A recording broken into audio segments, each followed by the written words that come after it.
From Studio 55 in Austin, Texas, it's Late at Night with FriscoFlame. This week joining us on the house.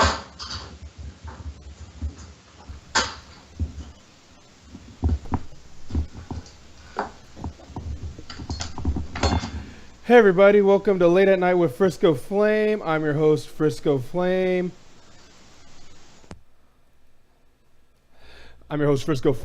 And let me make sure my mic's on. All right, welcome guys. Hope you've had a good week. We haven't had much in the way of gaming news so far this week, but you know what? That's okay. I mean, there's always exciting things happen. How are you guys doing out there in the chat? I hope you're doing quite well because this week we have a game that I've been lucky enough to see twice. Once at PAX South. Actually, no, 3 times. PAX South, South by Southwest, and no, they weren't at South by South. So PAX South and HavenCon.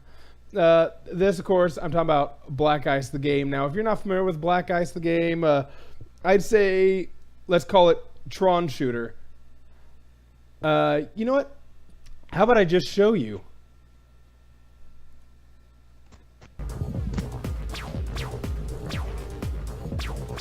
Come on, baby.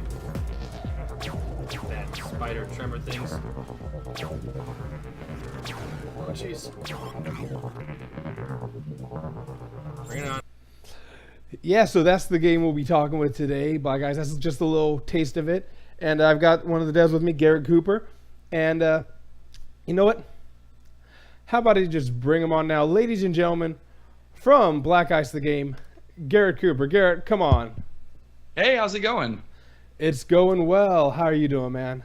I'm doing great, except I completely knocked my microphone like off the desk and unplugged everything 2 seconds ago, and that's why it was on. It was the worst. I'm sorry about that. Completely ruining the show already. Oh, no worries. Oh, thank you for the clap, Lord Matt Hoffman, and thank you for joining the stream. Yeah, so Gary, I'm going to start with a very simple question. What are you playing? What have I been playing lately? Oh man. So, I mean, other than Black Ice, I'm always playtesting and trying to fix things with that. Lately, I've been playing some Grim Dawn, which has been a lot of fun. It's, you know, Diablo 2 style action RPG. I'm a very big fan of Diablo 2. And I've also been doing some Overwatch, although, you know, we're kind of in between there. And so, you know, kind of playing a lot of evolutions of things that inspired Black Ice, like Quake 3 and Diablo 2. Okay, like Quake 3 and Diablo 2. Quake 3, wow. Man, I'm trying to think of the last time I played Quake. I mean, I remember playing Quake 4. I might have played Quake 3 like last, let's see, when did Obama become president? Yeah, 2008. So, right? Yeah, before that? Yeah, I mean, Quake 4 was pretty different from Quake 3. I don't know. I really liked Quake 3. I had a blast. Yeah. And, you know, tell us a little bit about yourself and your game that you're here talking about today. Yeah, sure. So Black Ice is a cyberpunk hacking game. The idea is you're in cyberspace and you're hacking large corporations. You've got like all sorts of crazy tools. Like pretty much what you do is just like shoot spiders with lasers and maybe disco balls. And sometimes you like have the spiders fight for you. And it's a lot of fun. It gets ridiculous. So, you know, first person shooter, action RPG elements to it as well. And it's fun. And as for me, I've got a day job as an engineer. I live in Austin, Texas, which is great. I just moved back here pretty recently, and yeah, I've been making games since I was in 6th grade, and I got the wrong kind of TI calculator, and all my friends had the other kind, and I really wanted to have games on there, but none of them were compatible, so I had to download the source code for their games and then print it out onto like just sheets of paper and then type it in by hand into my calculator in TI Basic. The wrong type of calculator. How do you do that? Because I feel like the TI-83 has been like around since the mid 80s. Everybody had a TI-83. My parents got me a TI-86 because it was like a little bit better, but it had some things that were not compatible with the 83. So Yeah, I just ended up with some bad luck. So confirmed. Texas Instrument does not support backwards compatibility. In some ways, no. Yeah, so it was that's how I got started, and then I had a little bit of formal schooling with programming in college, and kind of tried to make a game here and there, and then I picked up Unity, and it was like, wow, this is so much easier than building things by hand. Like I tried to make an Android app before that, just with like the base Android SDK, and it's like it's not an engine, really. Yeah. Yeah. Let's see. Yeah, Unity let's see. Unity's out there, and I believe the newest version of Unreal was actually released for free. Yeah, it's pretty cool. Like you don't have to pay them any money unless you make let's see. Oh, I think you end up doing for Unreal you pay them like a percentage, something like that, but it's like a very small percentage, which is pretty cool. And with Unity you have to buy the pro version, but I don't know. That's what I went with. But they're both for great options. Yeah, let me center myself here on my camera. Oh, Indies Need Booze, that Black Ice dog, yeah. Indies Need Booze, that's my boy Jacob. And, oh, lucky you. Master Man Glass says he had to do the first semester of Trig without a TI. Is that even possible? Man. Yeah, you'd have to memorize all the, like, pi over 2, like, what that corresponds to in radians. And, oh, man, that would not be fun. Yeah, God, that'd be terrible. And yeah, Indies Need Booze. That's my boy Jacob from actually Indie Game Stand, another storefront available besides Steam. Don't know if you guys are available there. Black Ice is definitely on Indie Game Stand. Black Ice is on Indie Game Stand. Wonderful, wonderful. Indie Game Stand, not officially a sponsor, but working with them to get them to sponsor this show as Nice. well. That's awesome. Yeah. Yeah, like I love Indie Game Stand. Awesome kind of store. Awesome. I'm going to take time to commercialize that. Yeah, you can get Black Ice. Yeah, yeah, wonderful games. They've got beautiful games.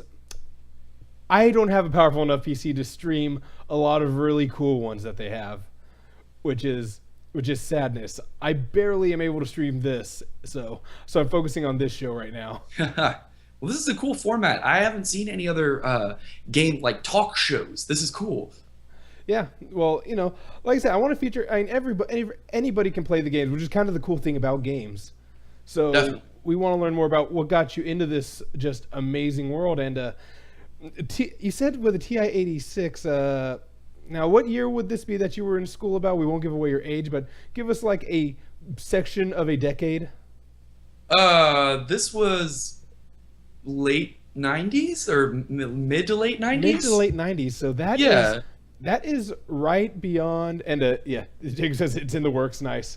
And it's and that's and that's like when the internet kind of started to take hold, but it's was not quite the hold yet. So how did you find out that you could actually program your calculator to play games? Well, other people had games on there already, so they were able to download things, and then we must have been on like AOL downloading these things. But like since I was only downloading the source code, it was just text files, so it wasn't too much. Okay, download. Now, yeah, not text file, which wasn't too much. Would you like to explain to our audience downloading in the late 90s? Yeah, sure. So like you would go, and if you were, for instance, downloading a picture, you might get half of it, and it would go all the way down, and then it would continue down, and then it would unpixelate, and oh god, that was the worst. Yeah, and then you had to stay online the whole time. We didn't have these always on connections, and yeah, it was tough times. On the upside, though, you could actually, if you got a game, you could finally play. You could play it like almost instantly in 90s terms. Yeah, I mean, I still remember some games, requiring multiple discs to install, but most of the time. That seemed to really be more of a console thing, though. From what I remember, like Final Fantasy VII is the first real big one I remember being a multi-disc game. Yeah.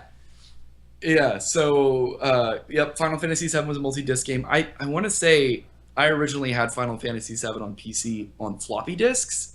Or something like that. That can't be right. I had some games like maybe Wing Commander on floppies. Okay, Wing Commander's different because that actually had. Oh wait, no. See, I'm thinking of when they started doing the video on those games. Yeah. Yeah. And yeah, anything on a floppy was a multi. Windows was what, 16 floppies back then? Oh God. Yeah. I don't. We are showing our age here, aren't we? I heard that that Doom was actually on more PCs than Windows 95 at some point. I believe it. I absolutely believe that because everyone had Doom. Just like by the time I hit high school, like we had GTA, the original top-down one. Yeah, I Almost played. all the PCs. I remember playing GTA 2 a lot, actually. Yeah, which was also isometric. Yeah, I loved that was my first experience with DLC. Also, was you could buy an expansion. Well, back then there were expansions, and you could buy an expansion for GTA, which was a London version. So everything was was super British. Like you could drive around Beetles, not Beetles and Mini Coopers with the British flag on top. That's awesome. Yeah, I don't remember if I played that version of it. That's crazy. Yeah, it's like London 1969 or something. But anyway, yeah, so you downloaded a text file and entered it by hand into the TI-86. Yep, and of course then I'd make mistakes and I'd have to go and like look up in the book that's this thick, flipping through that thing trying to be like, what does a while loop do? Like, what is this if statement? And that's kind of how I learned the basics of programming. What I kind of remember also is back then, yeah, you could actually get a full computer manual. Like, I don't remember the last time I've actually seen a computer manual, but they used to be really detailed, and you could theoretically learn programming from one of those. Yeah, but of course it's not, not great. And yeah, on the upside though, you kids today don't need to know DOS prompt. that's true. Man, I remember wolf3d.exe. There was a lot of that. Let's see, command : // ex win32.exe, not even 132, like word.exe or txt.exe to bring up some kind of word processor, because that's what I had. My first computer was the compact. You remember the briefcase, like the really square briefcase that looked like you were carrying a sewing machine with you? Yeah, that just had a flip down keyboard. That's took crazy. A 5 3/4 inch actual floppy. Oh man, yeah, I didn't have anything that well. I think I had, it must have been like a 386 initially, and then I remember upgrading. We got like a Pentium 166 when I was in like 6th grade, and it was the coolest thing. I remember thinking that thing was so fast. That's 166 megahertz for anyone listening here. I played Red Alert and I was late for the bus. It's like I may have a certain situation once a video codecs became available on the internet, but hey. But all right, so you start out as this kid with a calculator programming games. Yeah, and I always wanted to make games, but I was never particularly good at it. And it really took the tools getting much better for me to be able to do it, because, I heard terrible things about the gaming industry. I figured it would be difficult to make money or keep a job, and that's why I went into engineering instead of games. No, what type of engineering? Electrical. I essentially make computers. Okay, so you're the guy I need to see when I need to start building a broadcast PC. Gotcha. Totally. All right, and although what I do is usually on a much lower level than that. With that, did you ever program in like an oscillator sort of game, like the original Pong would have been, or? Oh no, I've never done anything like that. I'd love to though. Like in an oscilloscope is what you're talking about, right? Yes, oscilloscope. I was an IS, not an OS in the Navy. Yeah. The OSs were the ones that dealt with the oscilloscopes. Yeah, no, we had to use those in school, but just to actually like measure analog signals coming out of different things. Like we did a lab one time where I had it. I programmed by hand a driver for just like a little tiny speaker, and like we had to wire it all up with the correct resistors and everything, and then we had to program the driver to hit different frequencies, different pitches, and then program in a whole song, and then we made it do the Tetris theme song and had it harmonized too. With that, I'm going to bring up a bit of news, a bit of recent news, and I kind of want to get your opinion on this. Sure. Doing programming and working with electrical engineering. Lately, they were able to crowdsource basically humans beating or helping to program a quantum computer, like by creating a game and trying to figure out, because they couldn't figure out how to get the computer. The computer basically learned how to multitask functions without overdoing some RAM. I'm probably gonna have to look up the actual wording so that I get this right. Yeah, that sounds interesting. I thought you were talking about how computers finally beat people at Go, which was a whole thing. But yeah, no, quantum computers are crazy, and I think they're not super like functional yet. I think there's like, they've got like maybe 5 bits going at one time for 5 quantum bits, qubits, which is still like can be really powerful, but it's not currently going to be replacing regular computers in any amount of time. Okay, yeah. So in the game Quantum Moves, the players found a way to move a sloshing liquid between wells, and with particles that could exist. Let's see. Let's see. The game called Quantum Moves is based on a real problem in quantum computing: how fast a laser can move an atom between 2 wells, in an egg box-like structure without changing the energy of the atom, which is delicate in quantum state. And endless possible combinations of movement and timing exist, and they designed computer algorithms to solve the problem. And in the game, the atom is represented by what looks like liquid, and the player has to move cursor to control a second well to collect the liquid and take it back to the base. So basically... Wow. That is... Oh, man. I love the idea I'm going to throw this article in the chat. Yeah. Like, you might understand this better than I do. A little bit. I did take quantum computing, okay, yep, you're moving the potential wells, and then, yep, you're stealing the... Yeah. Wow. But see, it doesn't look like... I don't know, it doesn't look like there's any skill to it from that thing, but that's crazy.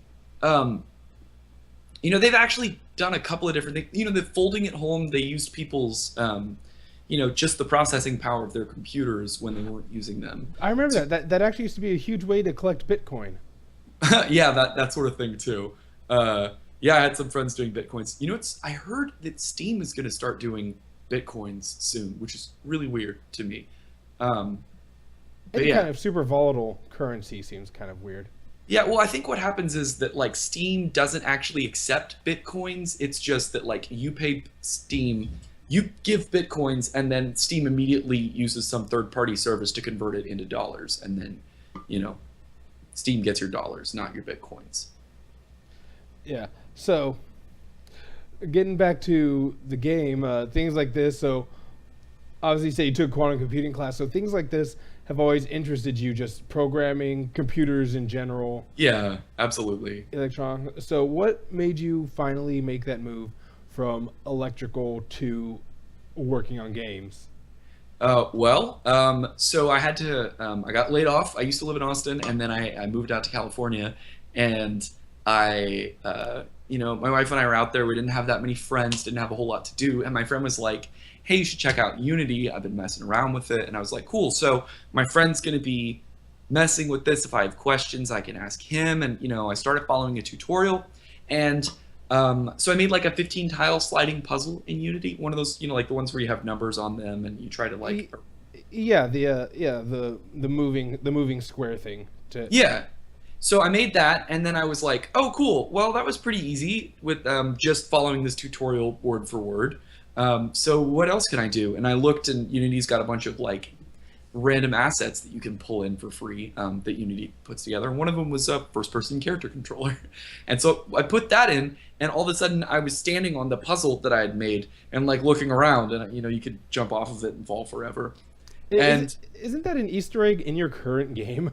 Yeah, I left the puzzle in the game. I've literally just built up from that same project and just kept going from there. Like Unity was that easy to deal with that I went from in one project doing a tutorial and starting with the absolute beginnings and having some programming knowledge, and then building a game that people buy. It's crazy. Yeah, and Master West says getting laid off is a compelling source of creativity. I should know. Yeah, and being isolated in a different state without many friends gives you a lot more free time. So yeah, like I couldn't find anybody to play D&D with out there, so I ended up making a game. Yeah, I got kicked out of my D&D crew for maybe the most Austin reason ever. Oh God, what did you do? Did you wait? Let me guess. Uh, I don't know. One of them opened a food truck or something, and there was a problem. What happened? So they were bragging about how good Lone Star beer was compared to crap beer like Budweiser and Coors. Wow. So I spent a lot of time and energy reskinning a bunch of Budweisers with Lone Star cans. So huh? Did you wait cans? You didn't just pour them into bottles, then recrimp the lids, or no? That would have been too easy. I didn't think about doing that. What did you do? Basically, that trick where you you reskin aluminum soda can to slide right over a beer can to try to take it publicly, that you might have learned in college. Oh, okay. I basically did that, but with an entire with a 12-pack of with a couple 6-packs of Lone Star. Yeah. And then I revealed I revealed it at the end of the night after they had all been drinking it. No one noticed it because I brought Lone Star and I brought Budweiser. And everyone grabbed the Lone Star, no one grabbed the Budweiser. And I revealed it at the end. And they said it was a huge breach of trust and said that nobody felt comfortable with me in the group anymore. Wow. That's ridiculous. I love that. Master Megabyte's like, Felix, I have so much more respect for you now. That's crazy. I can't believe they still kicked you out based on that. But wow. The problem with that is that neither Lone Star nor Budweiser are very good in the first place. No, exactly. That was my point. Yeah, I don't know. My particular favorite's Live Oak Hefeweizen, which is made here. Yeah, I know. I saw you post that. I don't like Hefs. I can't do wheat beer. Fair enough. I mean, I enjoy IPAs, but probably maybe because I'm from Northern California. Okay. There is a really good East Coast beer I wish I could get here called Yingling. Which when I was in the Navy, that was my payday. I got a pitcher of Yingling and a pizza, and I would share with anybody who came up and just talked to me. Nice. So I drank a lot of pitchers and had a lot of pizzas on my own. Nice. Yeah, I haven't had Yingling before, but I've definitely heard of it. In a Nerf Herder song, I think. Nerd. Right. Yeah. So with this, now, what is your role with Black Ice? So I make almost all of the game. I've been the primary driver behind everything. I didn't make the character models or the music, and I didn't do all the writing, but I did pretty much everything else. Writing? Yeah, so there are currently in the game, there's a little bit. You can find valuable information. So occasionally you'll hack a server and it'll drop just an email of somebody's, and it's just weird stuff that's going on, maybe stuff that this corporation is trying to hide, or some people have found something strange on the internet, and that's why and some corporation filed away because they thought it might be useful, and then you can sell it. But it's just interesting things to read.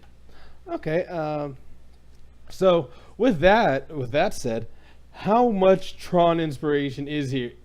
Because taking a look at the aesthetic, it is very Tron-like in presentation. It's mostly visuals, right? It's not a whole lot of other things. So it really came down to, what can I do in a game visually, and how can I make it look good with little to no art skill, very little time to do art or people to do it for me. And it was well, I can make things that glow, kind of, and I can put a grid out and make some boxes.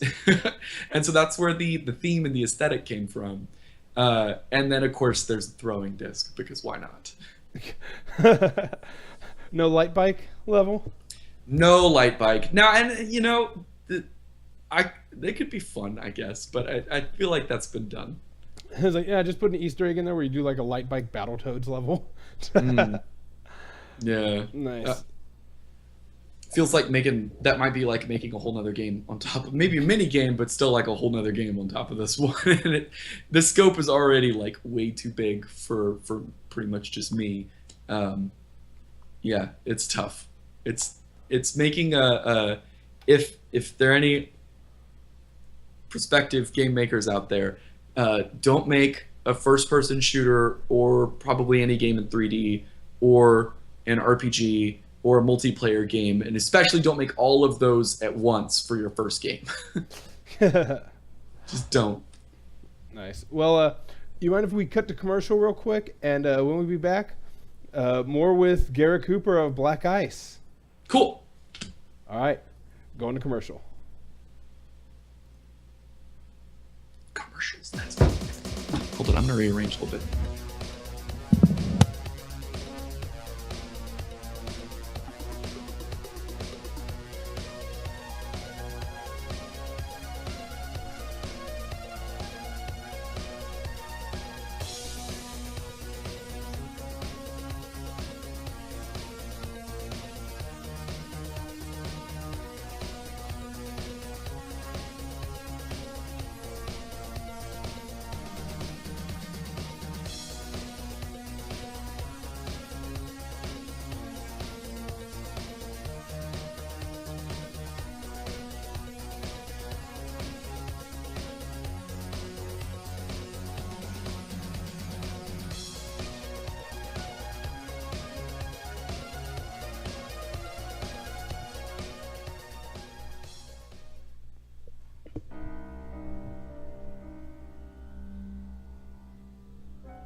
And welcome back, guys. I'm Felix, and join me is Garrett Cooper of Black Ice Game. He's currently in his thing, so let's get back to him, shall we? Hey, Garrett, welcome back. All right, how's it going? It's going well. Master Megabyte says, "Pulls, talk a bit more about what the game is about." We all know he meant please, but he put pulls, so that's what I said. Sure, all right. But real quick, so Speedrunners, one of those commercials, fun fact, Mako, who's right here on the poster here, I was talking with the Tiny Build guys, and I was supposed to send them over that art assets for Mako so that we could get Mako into Speedrunners, but I was too late with it, and so she didn't make it. She was going to actually be in that game, which would have been so cool, but didn't work out, and that's very unfortunate. That's a misconnection right there, you know. But yeah, that's a massive game to have help promote. Yeah, that would have been really nice. But the Tiny Build guys are just very nice people. They are wonderful people. Good friends of mine. Even if I may have gotten them in trouble a bit at an event.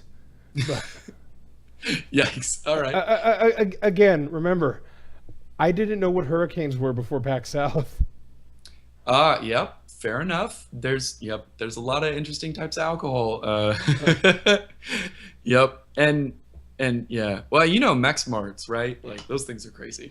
But yeah, so back to the game. So what the gameplay is like, what the game is about. So yeah, cyberspace. It's a first-person shooter. So the way that you hack is there are these buildings, like you can kind of see right here. I'm just going to use my visual aid here. So there's these buildings. I'm going to pull up. I'm going to pull up a bit of game here to show them. Okay, yeah, there's a bunch of different videos on YouTube you can watch about it. There's a free demo on Steam if you want to check it out. Why not? Not many people do demos, because they think that it hurts sales. But I figure, I want people to be able to like try it out on their computer. But yeah, so you're in this big cityscape, and there are all these buildings there. And what you do to start hacking a building is you literally just go up and like hit your hack button, and you use your icebreaker to start making a run on the building, and sets up a timer, and you have to stay within. Let's see. Yeah, there was a technical difficulty trying to show it, but well, dang. Hopefully they could hear me. Yeah, they can. Oh, they can hear you. You're completely just fine. Awesome. Okay, so it sets up basically an arena. So it becomes kind of an arena shooter with a lot of RPG elements. So there's spiders that spawn randomly around you, spiders and flying jellyfish things that shoot lasers at you, and big crab guys called Ghost and the Shellfish that punch you out of the radius. There's a bunch. Okay, that's a pretty funny joke. Thank you. Yeah, all the enemies have clever little names, like there's pop-ups that jump at you, and aimbots that shoot at you, and web crawlers that climb up buildings. And it's all a bunch of puns. I can't help myself, and I love silly little things like that. So yeah, you have to stay, within the arena and kill all the enemies within a certain amount of time. But you can get all sorts of different power-ups. The items that you find are also abilities in the game. It's Diablo-style loot, so that you can like build yourself a crazy character. And it's just there's a lot of depth to it without very much complexity. And I think that's what I've been aiming for, is something that's approachable, but it still lets you. It still has a good amount of replayability. I'm still working on adding more replayability in terms of like making obviously more items. That's my most favorite part. I have to like stop myself from making more items, but also like making the different buildings look a little more distinct from each other. I have like ziggurat pyramid things coming up soon, which will be fun. Yeah, so expected playtime. I want to say you could probably beat the like regular campaign in a matter of 5 or 6 hours, something like that. But then you can always. That is a big cat. What? Did you see my cat? Oh, yeah, there she is. That is a huge cat. I don't know, she's probably about 13, 14 pounds. She's not that big. But it's not like a fat cat. That looks like a very long cat. She is a long cat. It's crazy. Yeah, the angle is making her look pretty huge, and she's behind me too. But yeah, that's probably. Yeah, she's taking up the entire top of that chair. This is perfect. That's exactly what we needed to fill that space too. That's wonderful framing. Yeah. Let's see. Expected playtime. It's definitely multiple hours to beat the first level of difficulty, but then you can turn it up and play with harder enemies and get better loot, and then you can take that character into multiplayer and play with your friends, and then you can turn on PvP, and yeah, it's ridiculous. But yeah, the idea that inspired the game is like Neuromancer, Snow Crash, that sort of like old school cyberpunk hacking.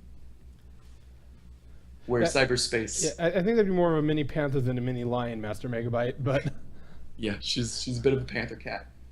But yeah, so Chris, who couldn't join us, is she the? You said you don't do much of the writing. Is she the writer on this game? Yes. So Christine, my wife, is. She's going to be doing some of the writing. She did a lot of the valuable information stuff that's already in the game, along with my friend Nana Decimal, who's made a couple of games of his own, including. Automata Empire, which just came out on Steam. It's pretty cool. But yeah, Christine does writing. She actually does a lot of like the business side in terms of like setting up conventions and running booths, and she's very helpful with a lot of things. She's the one that got the Razer Chroma integration set up. So if you've got a glowing keyboard or mouse, even if it's not a Razer one. Primarily it works on Razer ones, but I also have support for some Logitech and Corsair and stuff like that. Okay, yeah, I believe because the Indies Need Booze event that we were at, they had the glowy keyboards on the exotic PCs. Yes. Now those keyboards I don't think could change colors. Or if let's see. So your keyboard has to be able to change colors in order for the game to change the colors. It has support for almost all of them, but not quite. And because the plugin that I'm using, my friend Jesse, who made a game called Pixel RE Squared, he's the one that's making that plugin, and he's still updating it with more and more keyboards. It's crazy. Yeah, that's pretty insane. Now things like that, peripherals, that seems to be something that really isn't much gameplay, but you're putting a lot of thought into the experience as well. Right, because I want people to feel like they're an awesome hacker. Like I want you to start out on the internet and you're kind of scared, and then you jack in, you're gonna punch deck on your keyboard here, and exactly, you know. And I want you to really feel like you're hacking, and the lights just add to it. I love neon and lights and everything, and it matches the game so well. It'd be dumb not to do it, you know. Yeah, no, understood. You talk about that. Have you ever been to hackertyper.com? Yes, I freaking love that one. Yeah, for anybody that hasn't, visit that website real quick and just start typing anything. It's as fast as you can. It'll make you feel amazing. Yeah, it's. Oh wow, they actually added something new to it. Oh yeah? Oh god, I have to see it now. Because if you hit control and certain buttons on the bottom, it takes you to different. It'll bring up a pop-up of different websites. Like hit Control L or Control P or Control V. Oh, like it just pops up and then you can like you're hacking. Now I'm hacking the iPhone. But then like, why would you want to open? You know what? Maybe I think these are just ads. Honestly. Yeah. No. I know that's the most clever integration of ads I've ever seen, though. That is pretty funny. Yeah, if only you could keep typing and it wouldn't use that stuff. Yeah. Yeah, it's that's probably one of the most fun websites. You said you want to feel like a hacker. That's immediately what I thought of. Oh, totally. Yeah, and I definitely take some cues from the Hollywood hacking sort of things, but not mostly old cyberpunk novels. All right, now I got to cut with you. If you actually know programming, are there any like special Easter eggs that you can unlock in this game? Ooh, so yes, in a way. So there's mod support, so you can like make your own items. But more than that, you can hack your character save, which is actually just a text file, so it's pretty easy to do. But if you understand like what I'm doing in there, you can mix things up. Like I had one player make a rocket launcher with very fast attack speed, and all the projectiles had homing on them, but they were very slow, and so it's just like streams these little swarm rockets that come out and then they just like follow enemies. And so it looks like Robotech? Yeah, pretty much. Yeah, I want to do the whole like the Macross missile spam thing, but I don't quite.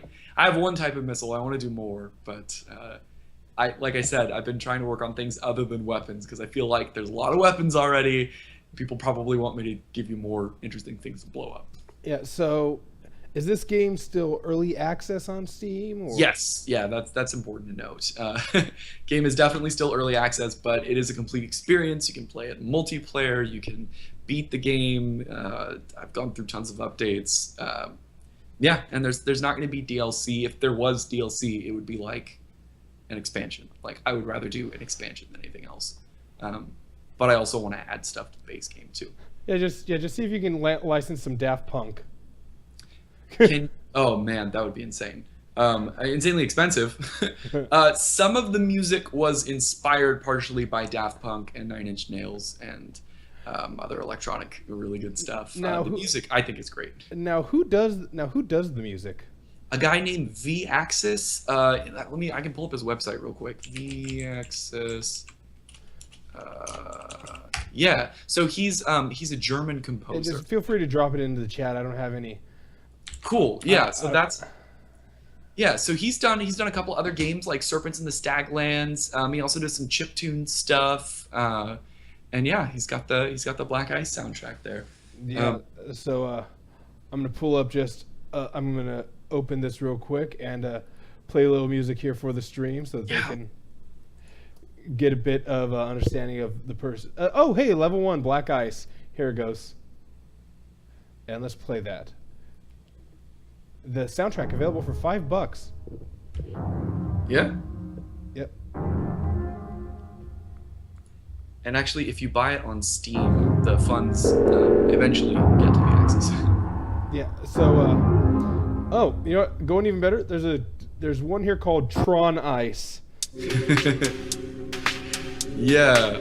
Let's see. Which one's my favorite in that part? Neon Army is really good. V-Rex is really good. Listen to that one. All right, V-Rex. So you can hear the kind of really more synth kind of beats, like very. I don't want to say manufactured music because that sounds bad, but I mean it's very much digital. Oh yeah, I mean it's supposed to be electronic. It's supposed to be a little bit ambient, and there's kind of two. Wow, that one's loud. Yep, it's good. So there are different modes. All right. But yeah, go check that out. If you want that particular CD, you can check it out here. It's available to buy for download for $5. Support V-Axis. You're a friendly German. It's like V-Axis, a friendly German. Yes, he's a really nice guy actually. Yeah, it's the music. It's supposed to make you feel like when you're looking around, like what's going on here. Like, am I going to get ambushed? Like, what's the deal? Spoiler alert: you can get ambushed. The game tries to trick you into thinking you can't, but yes, you can. There is a giant space shark that shoots missiles at you. Can you shoot the missiles? No, you can't shoot the missiles in midair, but that would be cool. It would just also be really hard to do because they're pretty fast. It's kind of not that kind of game. I'm not a huge fan of like bullet hells where there's stuff you can dodge. I guess I should make more things that you can dodge because then I could make a lot more projectiles. That would be interesting. Yeah. Now, with that thought and looking at this game, I do have to ask about the future of Black Ice and something in particular with especially the aesthetic that this game has. Mm-hmm. Are you planning for VR support? Okay, that's an excellent question. I actually bought an Oculus, one of the development kits, in order to try it out. Black Ice is terribly suited for virtual reality. Black Ice is primarily designed as a classic feeling first-person shooter with really loose, fast controls. And one of the things that you don't want to do in VR is turn quickly, like pan the camera. And you have to do that constantly in Black Ice because there's enemies spawning on all sides. You have to adapt and move around, and it's just... I could make it work, but it would ruin the game, and I'm not willing to do that. Okay, fair enough. So no, it's not going to be VR support. All right, so with that question, what are your thoughts on VR and the future of gaming? Well, I mean, I think...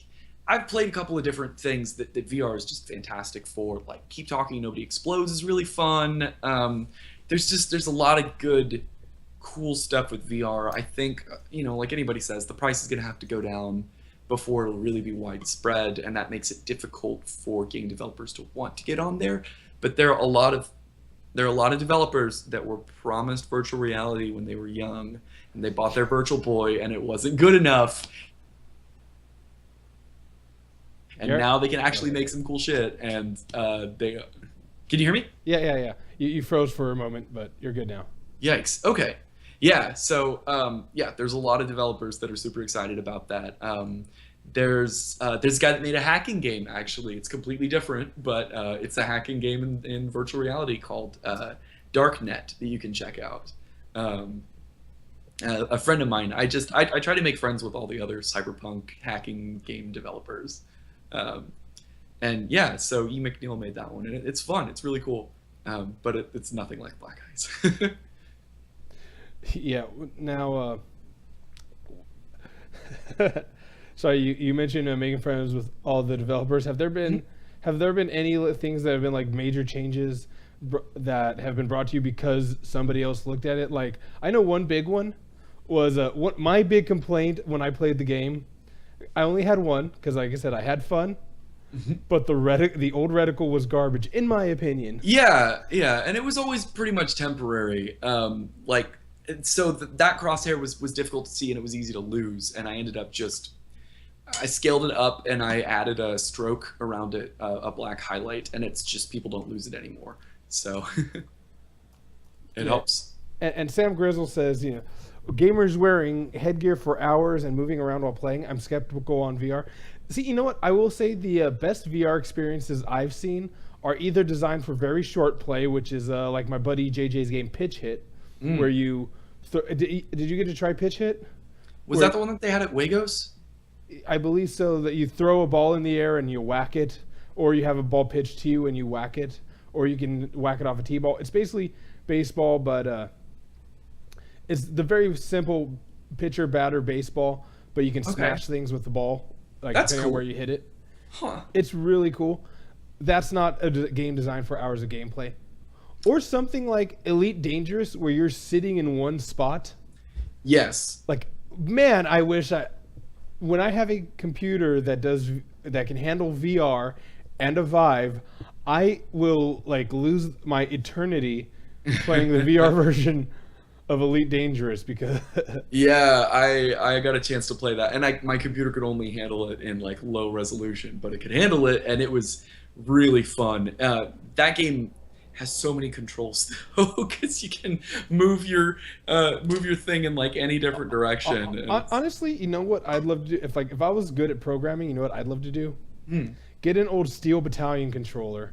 Oh shit! And rig that to the game. Oh, that would be fun. Oh man, yeah, that would be like you could probably like emulate a keyboard with it, and it wouldn't be too hard. There are people that know how to do that. Yeah, I know. I'm just not one of those people. Fair enough. Yeah, like if I ever get, like I said, if I get to the point where I have a PC that can handle that, I will be investing in joysticks because, like, that's one of my fondest gaming memories. Again, back in the '90s, X-Wing versus TIE Fighter, playing that with the joystick on my cousin's computer. Nice.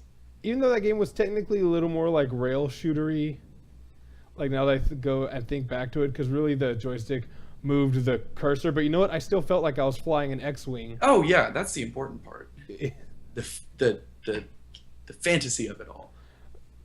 Yeah, that like things like that make me go, okay, I can see VR working for stationary games. Although I've heard some really good things about like Tilt Brush, like doing different like painting things.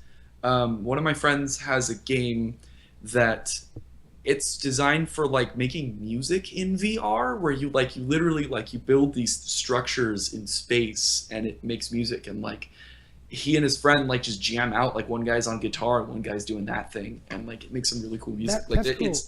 It's for performance art. It reminds me a bit of what Finji was showing right next to you guys at HavenCon. Oh. Which thing? They weren't showing anything in VR. No. There's a thing that used a 16 control MIDI controller. Yes, panoramical. Yes.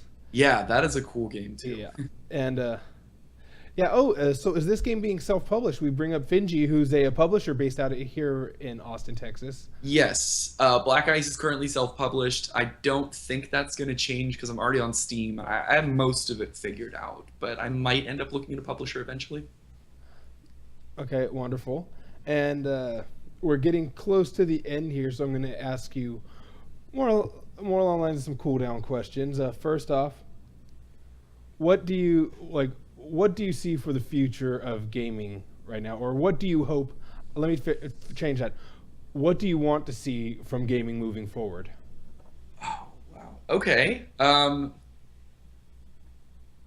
want to see games that have a story that's so good, but it's in a game that like you wouldn't necessarily like, because I do feel like a lot of times you have games that like they have a good story, or you have a game that's got good mechanics, or it looks good. You don't usually have all of those put in one. And I want to see something, I don't know, something where they're all put together like that, and just like a real masterpiece of a game. And I want to see more fun action RPGs. I want Diablo 4 to be a thing. and I want it to be closer to Diablo 2 than Diablo 3. Hey, look, people still want Half-Life 3 to be a thing, so. Yeah. I don't know if they're working on that or not. I don't have any years at Valve, but that would be interesting. I don't feel like no matter what they put out, they couldn't make gamers happy. They would never meet the amount of hype that people have put in there in for that game. Yeah. Yeah, and they're making so much money on Dota and Team Fortress and whatnot that I don't know. Now, what do you hope to see as your contribution to gaming?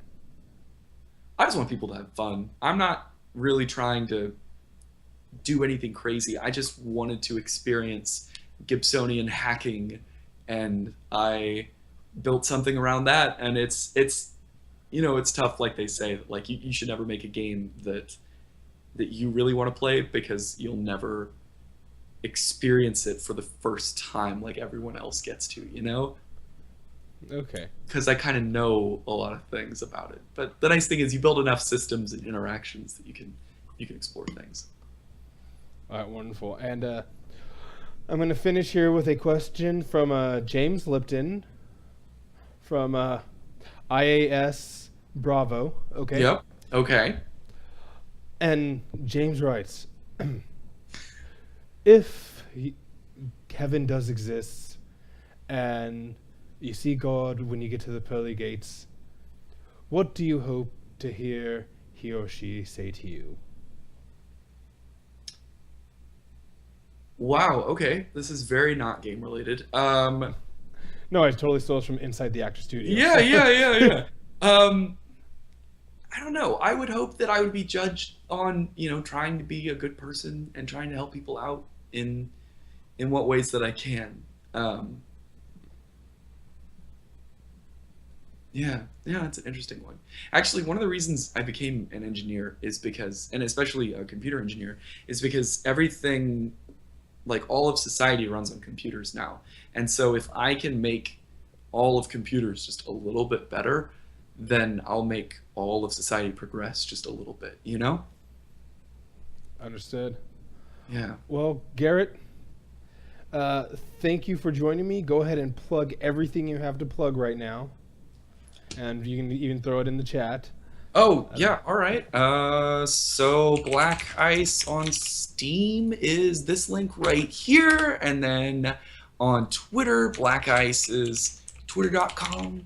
Let's see, there's twitch.tv/Black Ice the Game, twitter.com/Black Ice the Game. I personally am super duper GC on Twitter. If you want to follow just me, or that's linked in the Twitter thing. Yeah, so that's pretty much all I'm working on right now. Let's see. But I've had a lot of friends that helped me. Let me show you all Automata Empire, which I mentioned before. Automata Empire. I can never pronounce the damn thing. But yeah, this is my buddy's game that I playtested quite a bit. But yeah, that's a fun little thing.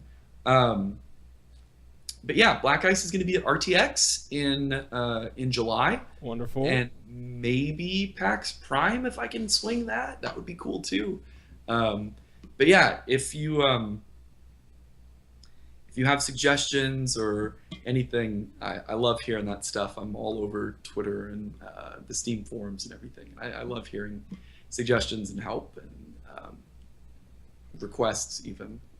All right. Well, again, thank you, Garrett. That's Garrett Super Duper GC from Black Ice the Game, available now in early access on Steam. But you know what? It's a game you can currently complete it, right? Even though, Totally. Yeah. So it's a currently completable game on early access, and you can see them at RTX this July 4th weekend. You can maybe see them at PAX. Perhaps buy some more games, get them there. But you know what? That's Super Duper Garrett Cooper, and I'm Felix. I'm FriscoFlame. You can support me on Patreon right here. That will be in the YouTube video, but really for now, you guys can visit me by going to patreon.com/FriscoFlame. And you know what? I'd like to say thank you very much to Garrett Cooper from Black Eyes the Game. Thank you very much, chat, and peace out, party peoples. Love you. Bye. Thank you for having me on. No worries.